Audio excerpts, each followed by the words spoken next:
All right, so good morning. What are your thoughts about the 2024 US presidential elections? Yeah, so I'm definitely voting. I actually already voted in early voting, and I believe Trump is going to win the election. The Democratic Party is platformed in voting for every single thing that God hates: abortion, the mutilation of children, transgender rights, a myriad of other things. And Donald Trump is going to bring back the economy. He's going to fight hard for American working people. We're voting for him because he stands for life. He does not stand for death. And absolutely, Trump is going to win. And absolutely, we're praying. And I think so many other people are praying as well. And even Trump has people around him, like evangelical ministers laying hands on him all the time, praying and really, really asking God to appoint him. And I think when you look at the assassination attempt and you look at the fact that that bullet missed his head by mere inches, it's a testament to the fact that he is chosen for this hour. He's a chosen, appointed leader for America. And so I was happy to cast my vote for Donald Trump in 2024.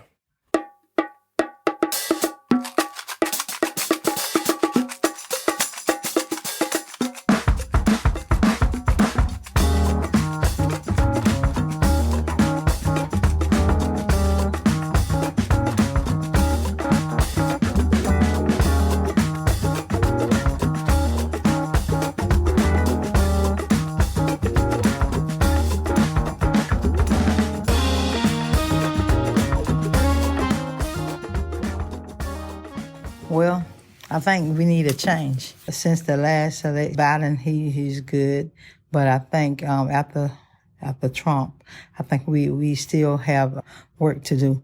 I just think that we need change, and we need a different change.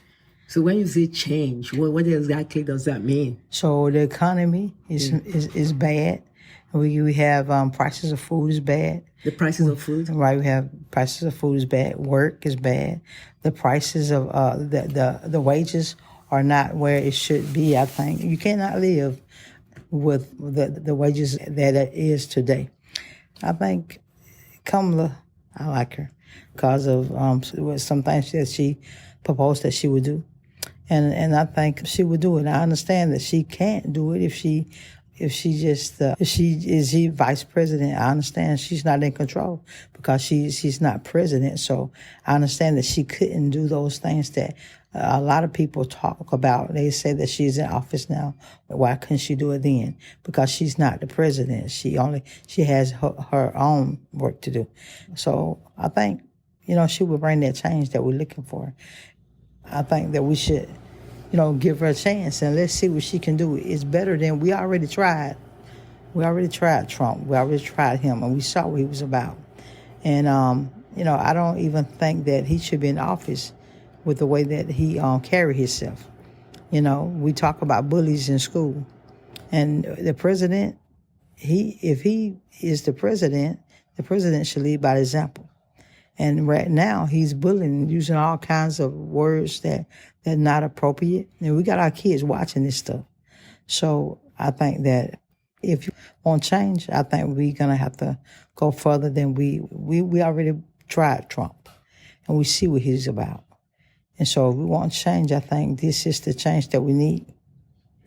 Thank you very much for your comment. Thank you. And which rallies have you attended the most? I've watched more of the Donald Trump rallies than I have for Kamala Harris. This has got to be the wildest one I've ever had to take part in.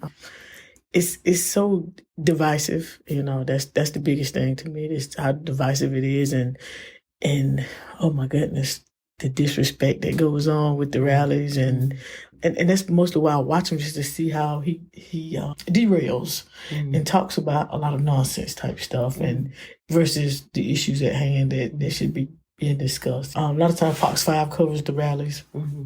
So I was listening to that one. And the one prior to that, when I think that was the one he mentioned President Carter. We all know he was going to support Kamala Harris, and he was waiting to see his 100th birthday. And Trump said, "Oh yeah, Carter voted. I think he voted for me." And I was just like, oh my God, how disrespectful can you be with, one of our longest living presidents? So stuff like that just had me flabbergasted. I'm just like, I can't believe the stuff that comes out of his mouth.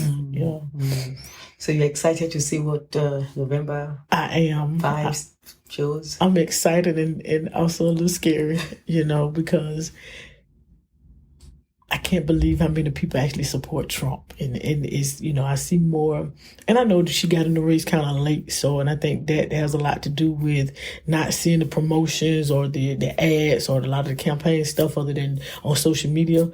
And I ride through and I see the big banners, the flags, all the yard signs. I've seen probably 90% more of Trump than I have for Kamala. So that's kind of that's a little scary to me, Right? Yeah. I went already. I went to vote. Make sure I took my mama, and I tell other people take somebody else with you to make sure they go out and get their vote in. Because not voting for somebody is always to me as a vote for the other candidate or for the winner actually. So that's how I look at it. Wow. Thank you very much. No problem. So what do you think about the 2024 U.S. presidential elections? I have just been praying a lot and trying to ask God for leading and guiding, because I think they both have good and bad qualities. So that's what I've been doing, just trying to pray and figure out who's going to be the best one for all around everybody. Have you voted? Yes. Okay. I did. So, all right. I voted. I did early voting last week. That's it. I would just say pray about who you're going to vote for and let God lead you. Just pray for God to lead you and who to vote for. Thank you so much. Thank you. Mm-hmm. All right. You tell me that you never vote. Why is it that you never vote? Because they're going to put whoever they want to put in office anyway. How old are you? I'm 51. Have you ever voted before? No, ma'am. Just don't believe in it. God is going to take care of everything to me.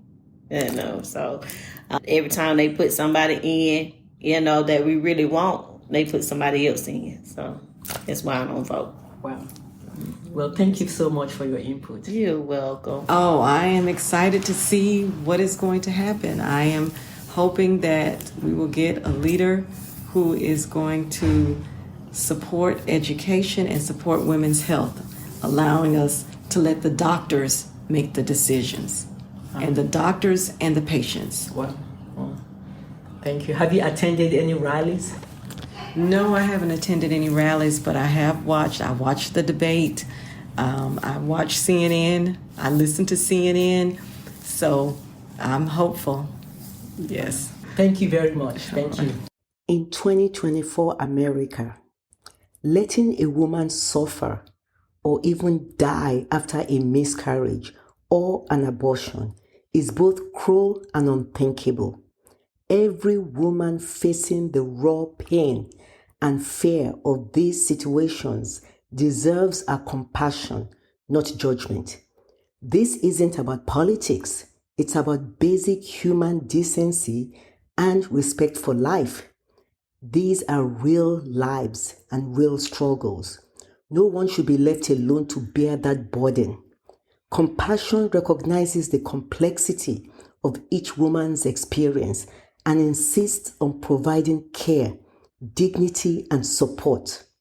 Judgment isolates and endangers, while compassion is what makes us human. We don't get to pick and choose who deserves kindness and care. Every woman deserves it, especially in her darkest moments. So we talk some more about some of the topics in which some women still had some questions with regards to the 2024 presidential election and debates. Welcome to this election special Cocoa Pods podcast episode. What is an abortion? In medical terms, an abortion refers to the termination of a pregnancy before the fetus can survive independently outside the womb. There are different types of abortions, including number 1, spontaneous abortion. This is most commonly called a miscarriage. This is a natural loss of pregnancy, typically before 20 weeks, due to various health, genetic, or environmental reasons. Number 2, induced abortion. The intentional medical intervention to end a pregnancy which can be done using medications or surgical procedures, is called an abortion, quote unquote. This is often further categorized into elective, that is, it was chosen by the woman, by the individual, or therapeutic. It was done for medical reasons to protect the health of the mother or due to fetal abnormalities. There were problems with the developing baby. So, in layman's terms, abortion is broadly understood as ending a pregnancy. People generally think of a miscarriage for natural pregnancy losses, while abortion commonly implies an intentional decision to end the pregnancy. However, in medical practice, both fall under the umbrella of abortion, distinguished as spontaneous or induced. So let's compare the definitions. In medicine, the word abortion is a neutral term covering both spontaneous, that is, it happened by itself, that is, a miscarriage, and induced termination, that is, a woman actually went to terminate a pregnancy. This can sometimes create confusion. In everyday language, however, abortion typically means a deliberate action, while miscarriage is used for unintentional losses. This difference highlights the need for clarity when discussing pregnancy loss to avoid misunderstandings and provide sensitive, accurate communication based on context. In 2024 America, we believe that regardless of the reasons behind a woman's decision to have an abortion, her safety and life should be paramount. Our focus is not to analyze, judge, or support her decision, but to ensure that women do not face life-threatening complications like we talked about in our previous podcast before this, that they don't face life-threatening complications due to barriers in accessing necessary medical care. No woman should die or suffer needlessly because she can't get the care she needs or because providers are hindered by fear or restrictions in offering timely, appropriate treatment. Women deserve compassionate, competent health care that prioritizes their well-being and respects their humanity.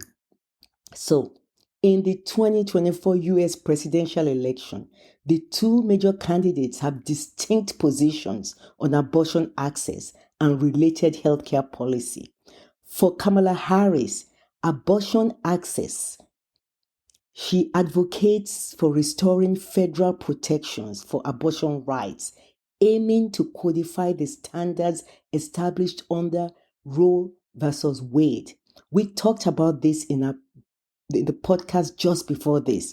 This would ensure nationwide access to abortion services, reducing disparities across states. And then with healthcare provider support, she emphasizes safeguarding healthcare providers from legal repercussions when offering abortion services, aiming to alleviate fears that might deter them from providing necessary care. Now, with Donald Trump, his abortion policy, Trump supports allowing individual states to determine their abortion laws, leading to varying levels of access across the country. He has expressed opposition to a federal abortion ban, indicating a preference for state-level decision-making. And for healthcare provider implications, under a state-determined framework, healthcare providers in states with restrictive abortion laws may face legal challenges, including jail time or uncertainties when offering abortion-related services. These policy positions suggest that Harris's approach aims to establish consistent abortion access and protect healthcare providers nationwide, while Trump's stance could result in varied access and potential legal complexities for providers depending on state laws. And on the issue of IVF, in vitro fertilization, some of our listeners ask, did Donald Trump say he's the father of IVF? Yes, during a Fox News Town Hall in Georgia on October 15, 2024, former President Donald Trump referred to himself as the father of IVF. While discussing in vitro fertilization, he emphasized his support for IVF, stating, "We are really the party for IVF." Kamala Harris has consistently advocated for reproductive health access, including supporting policies that ensure women can make informed choices about family planning and fertility treatments like in vitro fertilization. Her approach to healthcare emphasizes expanding access to reproductive technologies, supporting women's autonomy, their right to choose, and ensuring that insurance coverage is inclusive of IVF and other fertility services. Harris has voiced support for family building options that empower women and families, recognizing the importance of in vitro fertilization for those who face challenges in conceiving naturally. By focusing on comprehensive reproductive health care, Harris's policies aim to make IVF more accessible and affordable, particularly for those who might otherwise face financial or systemic barriers to these services. Her dedication to protecting reproductive rights aligns with the needs of families who depend on IVF to build their families, highlighting a compassionate and inclusive stance on reproductive health in America. So, we talk about who is the real father of in vitro fertilization. Who is the father of IVF? Well, the father of IVF is generally considered to be Dr. Robert Edwards, a British physiologist who, along with Dr. Patrick Steptoe, pioneered in vitro fertilization techniques. Their groundbreaking work led to the birth of the first quote-unquote test tube baby, Louise Brown, in 1978. Dr. Edwards was awarded the Nobel Prize in Physiology and Medicine in 2010 for his contributions to the development of in vitro fertilization, which has since helped millions of couples worldwide overcome infertility and start their own families. Now, what did Kamala Harris say about allowing certain genders to compete in sports? Kamala Harris supports policies that emphasize equality and inclusivity, including the rights of transgender individuals. In sports, this perspective includes advocating for fair participation policies that respect both inclusivity and competitive fairness. Harris's approach is grounded in the belief that all people, regardless of gender identity, deserve dignity and opportunity, particularly in educational and athletic environments.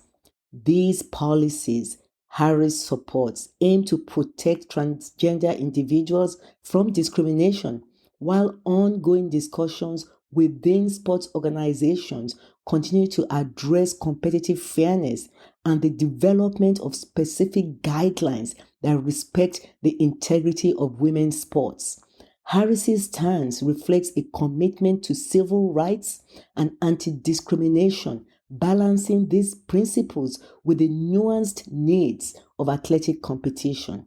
Former President Donald Trump has consistently opposed the inclusion of transgender women in women's sports. He argues that allowing individuals assigned male at birth to compete in female sports categories undermines fairness and safety for cisgender female athletes. During a Fox News town hall in October 2024, Trump stated his intention to quote-unquote just ban transgender athletes from participating in women's sports through executive action if re-elected. He has also expressed concerns about potential physical advantages and safety risks, citing incidents where transgender athletes have competed against cisgender women. Trump's stance reflects a broader Republican focus on restricting transgender participation in sports, emphasizing the protection of women's athletic opportunities. So, determining which stance is better on transgender participation in sports largely depends on one's perspectives, values, and priorities. In balancing inclusivity with competitive fairness, both sides of the debate present valid points. So the inclusive stance, that is Kamala Harris' approach, this stance emphasizes equal rights and inclusivity for transgender individuals. Proponents argue that sports provide valuable opportunities for community, personal development, and mental health, and that transgender athletes should have the right to participate in sports that align with their gender identity. Advocates highlight that inclusive policies promote broader acceptance and protection from discrimination for transgender individuals who often face high rates of mental health challenges and social isolation. The protective stance, Donald Trump's approach. This approach prioritizes competitive fairness and the safety of cisgender athletes, arguing that transgender women may have physiological advantages that could impact the integrity of women's sports. Supporters believe that excluding transgender women from women's sports is necessary to maintain a level playing field, particularly in sports where physical advantages could play a significant role. This view is often focused on creating separate or modified categories for transgender athletes to balance inclusion with fairness. So the choice of stance depends on whether one prioritizes inclusion and non-discrimination aligned with broader civil rights protection or competitive equity and protection of women's sports categories. Some advocates propose that sports organizations, with input from medical and scientific experts, develop nuanced guidelines to address both fairness and inclusivity, as each sport and level of competition may require different considerations.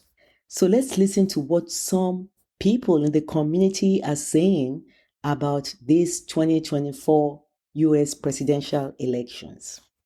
Thank you for listening to Cocoa Pods podcast. I think the 2024 election, everyone needs to get out there and vote.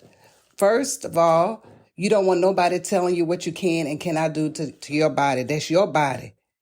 Second of all, you don't want your Social Security to stop. And everybody need to get out there. Everybody vote matter. Don't say your vote doesn't count, because it does. So please get out there and vote. And when you went to vote, you did tell people to take somebody with them, right? Yes, and I text all my contact in my phone last week, told everybody to go out there and vote. Because your vote does count. Thank you very much for your time. You're welcome. What do you think about the 2024 elections? I think it's important that everyone goes out to vote, because this is a very important election. It will determine a lot of things in the United States. I'm voting for Kamala Harris. That's not to, convince anybody else to do so. I just think that that Donald Trump I think he's not good for us. He attacks people. If he attacked their policies, it would be different. But to attack people in general, I don't think that he's stable enough to be the commander-in-chief in America. And today, Liz Cheney, 9 barrels to kill her? Come on, that's ridiculous. So I really think people need to go out to vote to make sure that, their voice is heard and their opinion counts. Because, there was a time when we were not able to do it. And I vote because my ancestors fought for it. Wow. Thank you so much for your input. You are very welcome. So, how's it going with this election preparation? I think that people need to do their research and they need to study more and they need to vote for Kamala. That's my opinion, because I don't think he's going to be a good fit for us as Black people. Are people coming out to vote? I hear a lot of people that are coming out to vote, but I think we need more to come out and vote, because I hear a lot of people saying they don't want to vote either way. And I don't think that's good, because when you don't vote, that's giving him more of a way to win, I feel. And do you know why people don't want to vote? I think they feel like there's no hope. I think they feel like neither one of them will be a good for the presidency, but I disagree. I feel like she's a better candidate than he is, my personal opinion. And I personally feel like people in the whole If they had somebody else to choose as a Republican, they would not vote for him. He would not be a choice. Just think these are choices they have. This is what we have to go with. Thank you for your comment. You're welcome. But what do your coworkers think, I just think because they're, especially my white coworkers, they feel like because they're Republicans that they have to vote for him. But when we talk about it, I tell them if they had another choice, they would not vote for him. And most of them agree that they would not vote for him if they had other choices. But that's their choice. And because they're Republicans, that's what they're going to vote for. Yeah, I think she deserves to win. Thank you. You're welcome. Well, I think that the candidates are very different.